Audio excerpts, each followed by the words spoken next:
Good morning, Scott with Schmitz Samber Ranch. It's a beautiful fall morning here. It's about 55 degrees this morning, so it got me thinking of fall. And fall here for our family is hunting season. Dove season's underway. We're probably gonna go dove hunting this afternoon, but I wanted to tell you some deer stories. I have several wall mounts like this one, and this is the biggest deer I've ever shot, and I shot it with a rifle.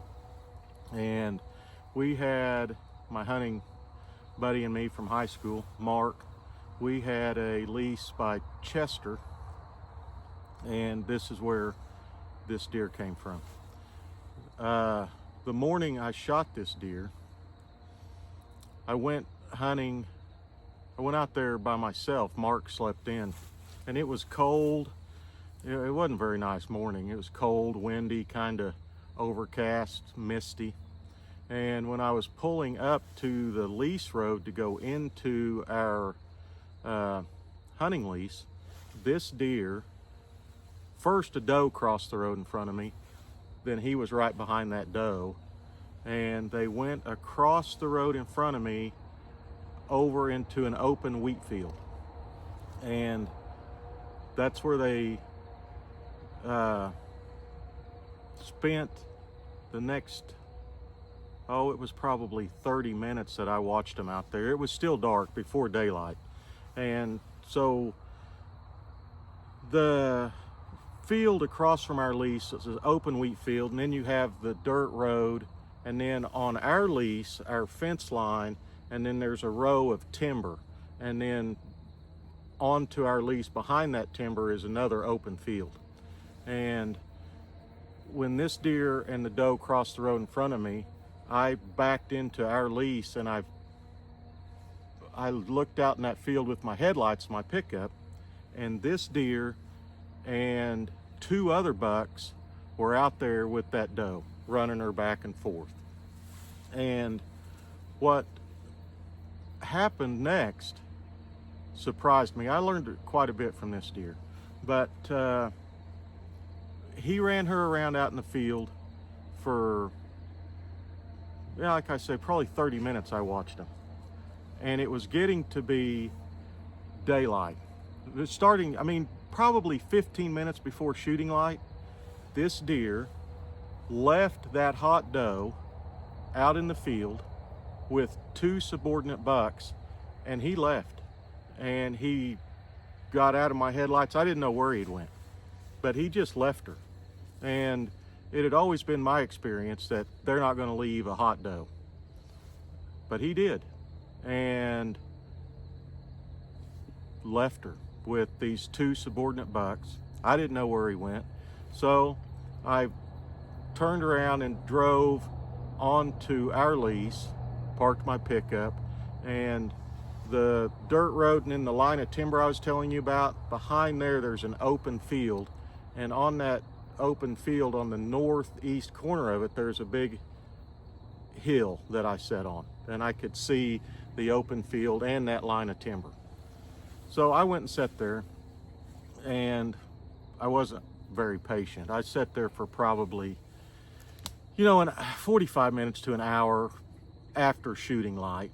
And I was like, golly, that big deer, I was gonna get in my pickup and go drive back around down that dirt road and see if I could see him out in that open field. And I actually got in my pickup, and when I went to back out along that line of timber, I saw a little fork buck. He come out of the timber and ran down along the edge of the timber and then jumped back in the trees.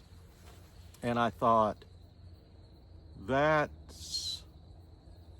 doe, that hot doe is over in those timber, in the trees. So I got back out of my pickup, went back on that hill that I had been sitting on, and started watching that tree line. And back in the timber, I saw another buck running back and forth. And so now, she's in there, possibility that he's in there. And it probably wasn't 10 minutes later, the doe come out of the timber and on a full dead run, fast as she could run, was headed north out of that line of timber across that open field.